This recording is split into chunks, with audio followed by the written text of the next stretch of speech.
मैं कमरे में बैठी थी जब अम्मा की आवाज़ें आने लगीं कि ऐ सरैया, आकर मेरी मदद कर दो, आज बहुत काम है। मुझे तंदूर पर रोटियां लगाना बिल्कुल भी पसंद नहीं था, लेकिन अम्मा के कहने पर अक्सर मुझे ये काम करना पड़ता। अगर ना करती तो अम्मा अगले दिन तक बातें सुनाकर कान पका देती।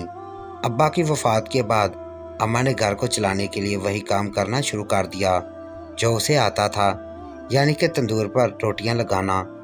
आस पड़ोस के मोहल्ले से भी अक्सर लोग आ जाते और गर्मियों में तो फिर अच्छी खासी कमाई हो जाती, क्योंकि गर्मी इतनी शदीद पड़ती थी कि किसी की चूल्हे के आगे खड़े होने की हिम्मत ना होती थी। और अक्सर औरतें तो आटा भिजवा देती और वो काम जो गर्मी में खड़े होकर रहकर करना पड़ता, चंद पैसों के गर्ज करवा कर घर में सुकून से बैठी रहती।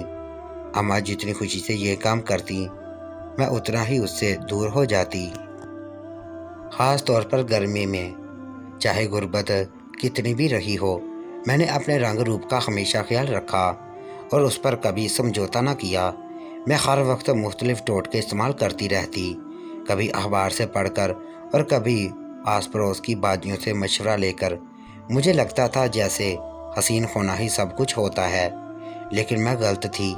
ये बात समझने में मुझे बहुत वक्त लग गया। प्यारी होने के साथ साथ मुझ में नखरा भी इतना ही ज़्यादा था। अम्मा मेरी इस आदत से बहुत तंग थी और डरती भी थी कि मैं अगले घर जाकर कैसे रहूँगी, लेकिन मैं उनकी बात एक कान से सुनकर दूसरे कान से निकाल देती। मैं रसालों की कहानियाँ पढ़ती थी, जिसकी वजह से ख्वाब भी वैसे ही देखती थी। जब आस पड़ोस की औरतें अम्मा के पास आईं तो मेरी खूब तारीफ करती, जिससे मैं और ज़्यादा मगरूर हो गई थी। मैं किसी को खातर में न लाती थी। मेरे एक दो रिश्ते भी आए, लेकिन मैंने अम्मा से लड़ झगड़ कर उनसे इनकार कर दिया, क्योंकि मुझे वो मामूली शक्ल के लड़के अपने ख्वाबों के शहजादे जैसे नहीं लगते थे। अम्मा सर पकड़कर बैठ गई कि इतने अच्छे रिश्ते के लिए मैं नहीं मान रही, लेकिन मुझे किसी किस्म का अफसोस नहीं था। इसी तरह मेरी बाजी जो अगले मोहल्ले में रहती थी, उसका भी एक बड़ा सा खानदान था जो साथ रहता था। मैं अक्सर उनके घर चली जाती और उसके 4 देवर थे, जिनमें से एक मुझे पसंद करता था। ऐसा मुझे लगता था, क्योंकि मैं जब भी जाती वो आगे पीछे रहता, लेकिन मैं उसकी तरफ देखती भी नहीं। एक दिन बाजी घर आई हुई थी। मैं कमरे में बैठी बातें कर रही थी और वो अम्मा कमरे में दाखिल हो गईं। उनको आते देखकर ही मैं समझ गई थी कि ज़रूर अब फिर किसी का रिश्ता लेकर आई होंगी। मैं भी कमर तान कर बैठ गई। अम्मा ज़रा फासले पर और बाजी मेरे करीब आकर बैठ गईं और मेरा हाथ पकड़कर बोली, मैंने सोचा है तुम हमेशा के लिए मेरे घर आ जाओ। मुझे समझ नहीं आई तो उनकी वजाहत सुनकर मेरी आंखें गुस्से से लाल हो गईं। वो अपने देवर के लिए मेरा रिश्ता लेने आई थी। मैं हाथ छड़वा कर खड़ी हो गई और बोलना शुरू हो गई।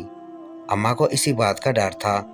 मुझसे जहाँ तक हो सका मैंने उसके देवर की हर बुराई कर दी और बाहर जाने लगी तो वह दरवाजे के पास खड़ा था, शायद बाजी को लेने आया था। मैंने एक नज़र उस पर डाली और आगे बढ़ गई। बाजी मेरी बातों और रवैये से इतनी दिल बर्दाश्त हुई कि वह दोबारा यहाँ भी न आने का कहकर चली गई। मुझे कुछ फ़र्क ना पड़ा। अम्मा भी मुझसे खफा हो गई और मुझसे बात करना बंद कर दी। बाजी के ससुराल वालों ने मेरा इनकार सुना तो बाजी को हमारे घर आने से मना कर दिया। मुझसे इनकार राब्ता ख़त्म हो गया। मैंने उनके घर जाना भी बंद कर दिया। मैं किसी सूरत इतने बड़े ख़ानदान में शादी नहीं करना चाहती थी। इस बात को काफ़ी टाइम गुजर गया। आहिस्ता आहिस्ता मैं ये बात भूल गई और अम्मा भी, लेकिन कोई था जो नहीं भूला था। उसने मुझे ये बात इस तरह याद करवाई कि मैं सारी ज़िंदगी नहीं भूल पाई। एक दिन मैं सो रही थी, दोपहर का वक्त था, गर्मी बहुत ज़्यादा थी। जब अम्मा भाई कमरे में आए तो बताया कि बाजी के ससुराल में कोई मसला हो गया है, इसलिए वहाँ जा रही हूँ, कोई आए तो रोटी लगा देना। मैं नींद में ही सर हिला रही थी और उनके जाते ही सो गई। जाते हुए अम्मा दरवाज़ा बंद करने का कहती, लेकिन मैं टास से मास ना हुई। मैं गहरी नींद में थी। मुझे अपने चेहरे पर किसी का हाथ पड़कता महसूस हुआ। मैंने घबराकर आंखें खोली तो बाजी का देवर बैठा मुझे देखकर हंस रहा था। मैंने उसे धक्का देकर पीछे करने की कोशिश की, लेकिन वो अपनी जगह से ना हिला। मैंने कमरे के दरवाजे की तरफ उससे देखा तो वो बंद था, कुंडी लगी हुई थी। مجھے کچھ سمجھ نہیں آ رہا تھا کہ میں کیا کروں۔